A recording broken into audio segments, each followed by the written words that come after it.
Hey guys, and welcome back to a brand new video and the final league race of the season here for AOR. And today we are here for the Abu Dhabi Grand Prix, round 21 of the season, and we finally made it. The end of my return season to league racing is upon us, and today we are here around a track that I don't particularly like that much. And Abu Dhabi is an interesting one because when it goes well I don't mind it, but when it doesn't go well I kind of hate it. Now, if you guys did miss the last race for Brazil, then please do check out that episode, guys. It was a great race, and I do thoroughly urge you to check it out before coming back to this one. There'll be a card in the top right corner of your screen. However, now let's focus on this race. Now, first of all, you can see the grid on screen right now. I missed qualifying because I didn't make it in time. Luckily, I managed to join the lobby and still get in for the race. Now, for this race, I was kind of, the day in itself, I was limited for time. I was pressed for time because I was busy all day. So I didn't get any practice and I didn't turn a single lap. So luckily, over the week, just kind of, I did a few laps here and there to get a bit of practice for it, and I had a decent setup. So I kind of had a few laps knowledge of the track, so I wasn't going in completely raw, but I didn't actually do any laps of practice on the day itself. So I was kind of, you know, lacking that kind of sharpness that I really wanted. And we're going to start the race from last place, in this case P11. Quite a few people missing out on this race, unfortunately, for the finale, but still, we are going to be the only person that's going to get a free choice of tyre. So because of that, strategy-wise, we are going to start the race on the super softs, and we're going to transition to the ultras. Overcast conditions expected for the entire race, and fuel-wise, we're going to be relatively heavy, so we can basically push for a majority of the race. So with that being said, pretty straightforward strategy. Hopefully, fingers crossed, it goes well for us. We are currently on the formation lap and get the tyres up the temperature, making sure everything is absolutely perfect for this race. I was using the formation lap, and the way I was driving it to really try and push, you know, like aggressively weave left to right, brake hard, accelerate hard, and try and see if I could feel comfortable just with the formation lap alone, to see where the limits are with the car, the setup, and the tyres. Eventually, though, we come towards the final corner, and the AI kind of take over for this. So obviously you're not driving, so you're in autopilot, auto control, so to speak. But anyway, let's get onto the grid here and get ready for the final race of Apex Online Racing this season in the Formula 3 PC League, and let's get ready for the 5 red lights. Here we go then, let's get ready for the race start. The 5 lights are on and they are off, and away we go. And it's a pretty bang average start, pretty similar to everybody else, as we race down towards turn 1, looking for the space, trying to go aggressive here around the outside of JSI. A little bit of contact there, but luckily we still managed to hold it, going around the outside of turn 2, carrying the momentum there. Good stuff, as we've got Signac in front of us, who's going side by side with Enigma, and so far so good. There's a bit of crash there. I think i7 Cerise was involved, and maybe a Sauber as well. A big crash down the exit. We gained a few places though, up to 8th place as a consequence of the crash. So good news for us as we got there. Cerise retiring from the Grand Prix, as we now go through the hairpin onto the back straight for the first time this race, and focusing on our traction and exit speeds here as we go along this huge straight. We're currently getting a little bit of a slipstream off of Enigma here, but like I said, because of my lack of practice, I kind of didn't really want to be too aggressive, so I went for the outside. I could have gone for the inside line there, but I wanted to just get a feel to see what the track was like, the car, the tyres, and once I was comfortable, I knew I could push. And as you can see, Signac and Enigma here, they're kind of tempting me into battle because these guys are really going at it hard here. You can see Enigma all over the back of the Williams, going left and right. We're going to try and go around the outside into this left-hander here. Signac runs deep on the brakes. We're going to try and get past him as well, side by side through the very tight left-right-left combination there. But we do get the move done, and a little bit of patience there, but it pays off, and we do get past Signac. And he's my rival in the championship. I'm battling Signac to try and get 3rd place in the championship this season, so that's a good move for us. It's important to get that move done. Mathematically speaking, we would have to finish 2nd this race, and Signac would have to score no points at all. So it's going to be pretty hard to pull off, considering we've already had 1 retirement. But nonetheless, on to lap number 3 now. You can see DRS is enabled. We set a personal best, and the pack is starting to break up a little bit, and those kind of pockets of space are starting to form. And currently speaking, we've got the top 4, which consists of both Force Indias and both Mercedes, and then you've got these 2 guys in front of us, Enigma and also Brownie. So the pack kind of breaking up at the minute, and that's giving us the opportunity to really start to line up some overtakes. And here you can see Enigma getting past the Red Bull, and Brownie, actually, he's one of the few guys, I think the only guy, also on super softs like myself. So strategy wise, it's important that we do get past him if possible.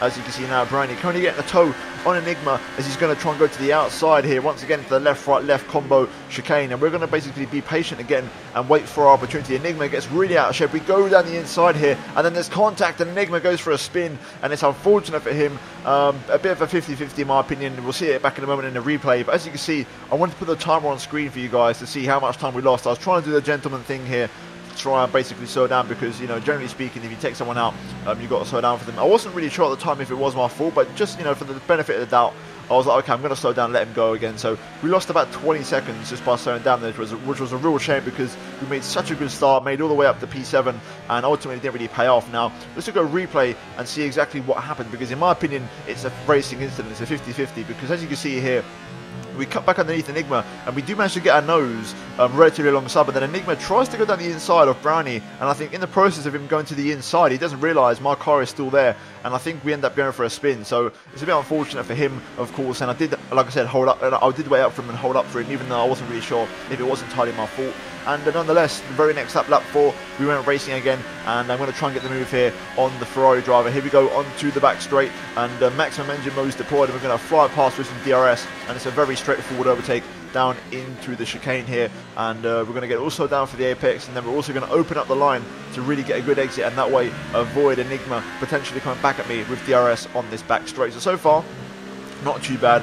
If you take, you know, out the equation the time we lost, we are currently P7 on super soft, so we're well placed strategically this race, and pretty much for the next like few laps until the strategy came into play, I was just pushing hard. I was really trying to go for it here and set some consistent fast times on the super softs, in the process picking up a few track extensions there, which was a little bit annoying.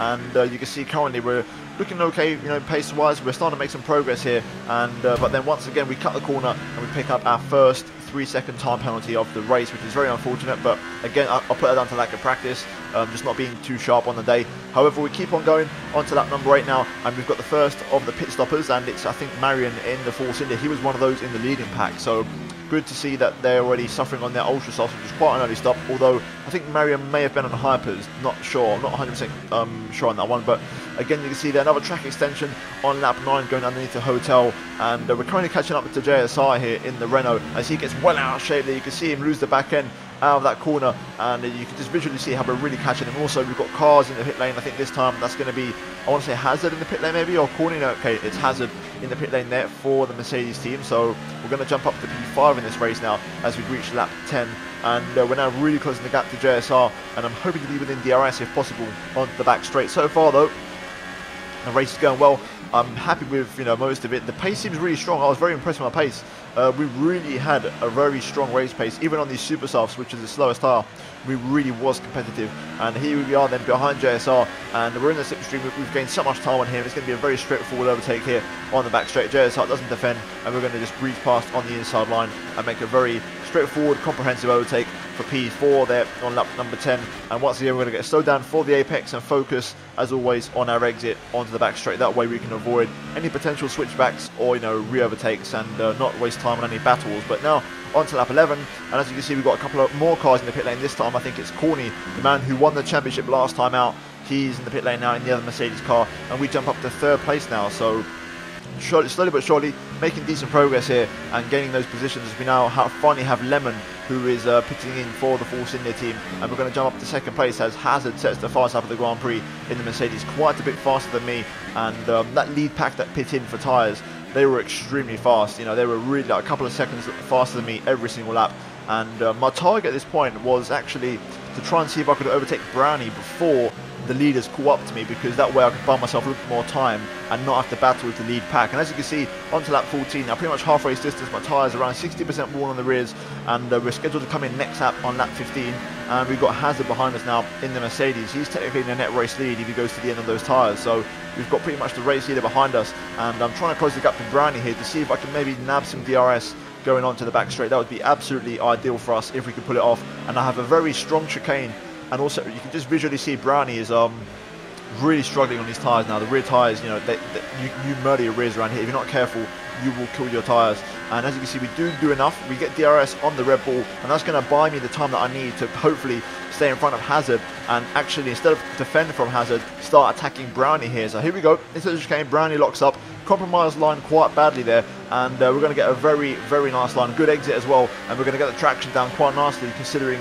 the tyre wear. And Brownie already going defensive. He knows that he's going to be under pressure. We're going to try and carry the momentum here, go to the outside. Can we do it on these worn tyres around the outside of the Red Bull? Yes, we do, just about. Brownie holds on, but we are going to get our foot down and commit to that corner and take the position, and we are now into the race lead here at Abu Dhabi, making the move on Brownie, who was the guy that is on the same strategy as me. So important moves to make there, and we're now onto lap 15, a few corners later onto the next lap. And as you can see, Hazard is he's also got past along with most of the other top runners, and now Hazard in the Mercedes is onto the back of me here. As you can see, he's got the slipstream, he's gaining on me quite a bit, especially right towards the end. Is he going to go for the dive? Yes, he does. It's a late lunge, and he locks up a little bit there, which is going to allow me to just switch back underneath. And I'm not happy, letting this one go just yet, because I still feel like I'm not terribly slow, and I've got enough juice left. So here we go.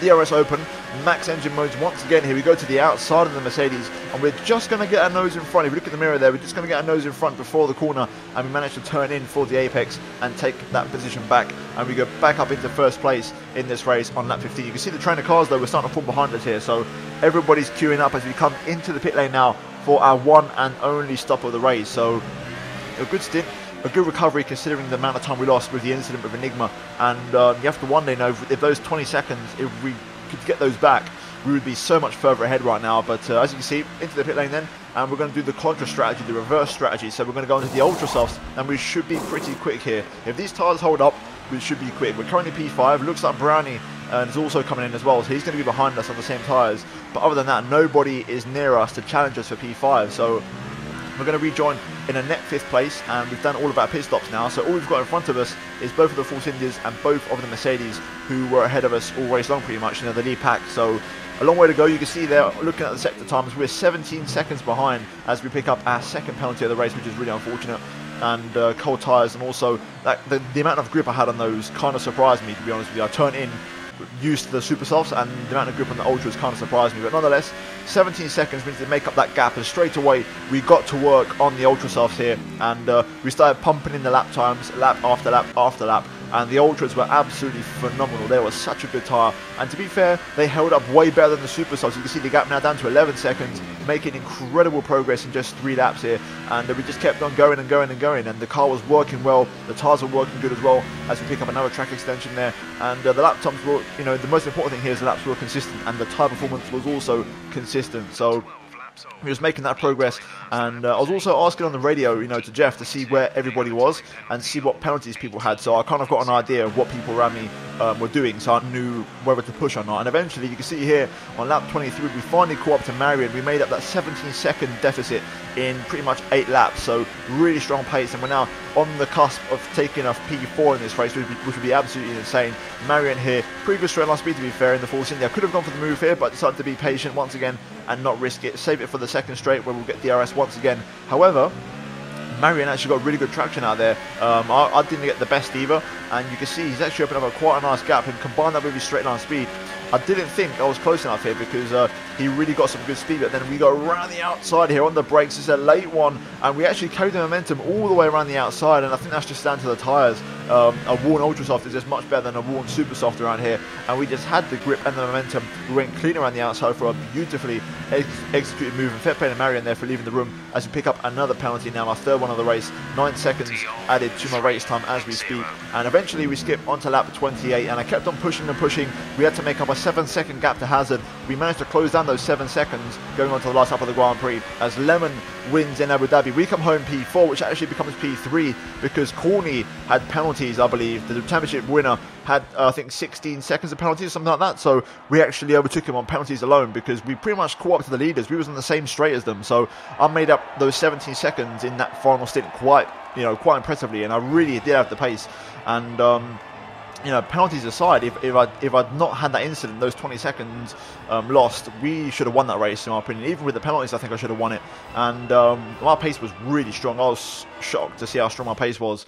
And you can see there, we are going to come home P3, which is pretty decent. Lemon does win the race, so fair play to him. And Hazard actually gets P2, so fair play to him as well. At the end of the day, it came down to a battle of the least penalties, and that's what it's all about here in AOR. You can see the amount of penalties that people picked up, and my race wasn't the cleanest either, but to be fair, Lemon drove a perfect race. He had no penalties whatsoever, and it would have been very close. If I hadn't lost those 20 seconds, it would have been very, very close between me and Lemon to see who would have won the race, because the fact that he had no penalties made it quite interesting. So we'll see what happens. Hopefully next season we can have a little bit more fun, and fingers crossed it can go better for us. But with that being said, all in all, I'm not too disappointed. A third place, 2 podiums in a row to close off the season after winning in Brazil last time out. And as you can see, looking at the driver standings, it's going to be Corny, like we confirmed last race, who's going to win the championship. Lasser gets second. And then Lemon, actually, out of nowhere, because of the race win, he actually pips me and gets third place. So fair play to him. Fair play. He did the job. And I didn't really factor him in that much to win the race, to be fair. I didn't think he would be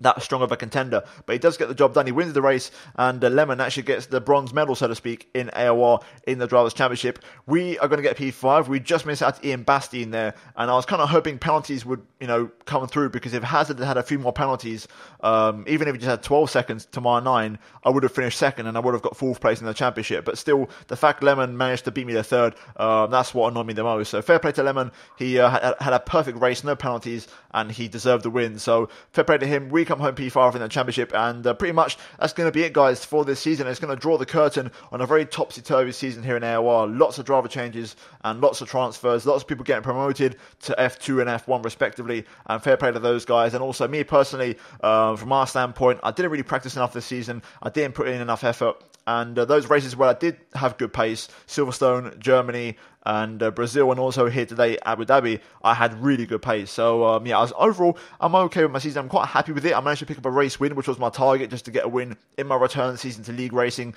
And, just a little bit disappointed with the inconsistency also with me turning up to races. But, sometimes, or a lot of times, I'm away in the UK, so I can't really make these things work for me. So, all in all, a pretty good season. I'll consider it a success, and hope you guys consider it a success as well. But if you guys did enjoy this season of league racing and you enjoyed this particular video, then please do drop a like, guys, and also do get subscribed for daily Formula 1 content. There'll be a link down below in the description for AOR if you guys want to sign up for next season. The sign-ups are not open just yet, but once they do become available, please be sure to check out the website. So do make sure you do that, guys, if you want to sign up to AOR for next season. And you can, be sure I'll be back next season, because, I didn't come back for one season. I want to be back, and I want to be pushing. I've got setups now for every single track, so hopefully next year I'll be a lot more competitive. I'm going to put in a lot more effort and also practice a lot more with my Veloce esports team to really maximize what I can do, pace-wise, and see if I do have any more pace in me, and we'll see how it goes. But if you guys did enjoy the video, like I said, drop a like, get subscribed, and also check out these 2 videos on your screen, guys, if you have missed them. But other than that, thank you so much for watching all season long and this particular video, and I'll see you in my next video very, very soon. But until then, it's goodbye from me.